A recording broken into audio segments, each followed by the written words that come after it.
விஜய் திமுகவுடைய கோர் ஓட்ட தான் பிரிக்கிறாரு. இது சிறுபான்மை மக்கள், கிறிஸ்டியன், முஸ்லீம் 6, 5, 11% இருக்குது.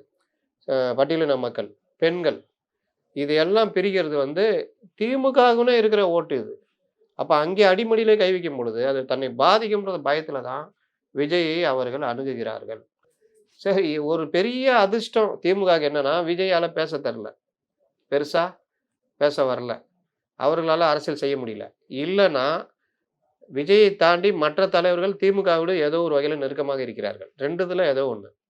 இதை உடைச்சு விஜய் வெளிய வரதுக்குள்ள தேர்தல் முடிஞ்சிரும். அப்போ இதுதான் தாவேகா நிலைமை. என்ன அவர்களுக்கு ப்ளஸ் பாயிண்ட் விஜயுடைய ஃபேமு. ஒரு தடவை அவருக்கு வாய்ப்பு குடுப்போம். 2 பேரும் மோசம்யா அப்படின்ற ஒரு இது இளைஞர்கள் மத்தியில வாக்குகளாக மாறும்.